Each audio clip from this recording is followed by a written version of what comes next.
দর্শক আসসালামু আলাইকুম, আশা করি সবাই ভালো আছেন। তো এই মুহূর্তে চলে আসছি যশোর জেলার একেবারে মেন শহরের ভেতরে যে আল্লাহর নাম লেখা আছে। অনেকেই বলেন যে গাছের তৈরি, তো আজকে ভিডিওর মাধ্যমে দেখাবো আসলে এটা গাছের তৈরি কিংবা ইট বালু দিয়ে তৈরি, সেটা নিয়ে বিস্তারিত দেখাবো। তো অবশ্যই অবশ্যই আমাদের সাথে থাকেন আর আসেন সম্পূর্ণ একটু দেখাতে থাকি।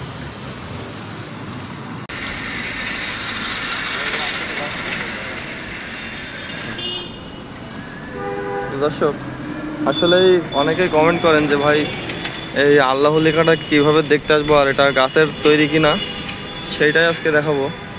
তো এটা হচ্ছে যশোরের ঐতিহ্যবাহী একটা জায়গা, তো আপনারা অনেকেই চিনবেন, যশোর কোর্টের পাশেই।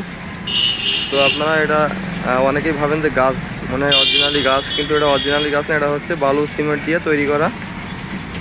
তো গাছের যে আকৃতি আছে সেই আকৃতি ধারণ করেই কিন্তু তৈরি করা। তো আসেন আমরা পেছন দিয়ে আপনাদেরকে দেখানোর চেষ্টা করি।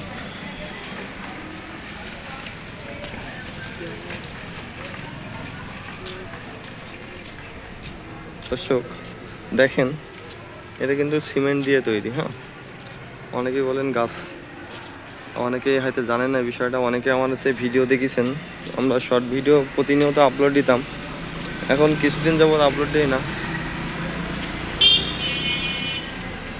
আর এই জায়গাটা কারা কারা চিনেন সেটাও আপনারা কমেন্ট বক্সে জানাবেন।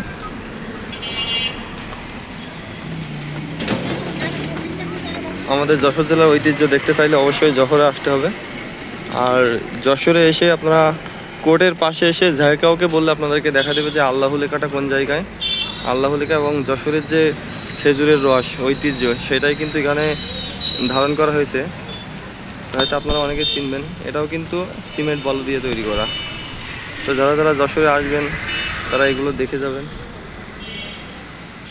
তো এই ছিল মূলত আজকের যশোর শহরের ঐতিহ্যবাহী জায়গা।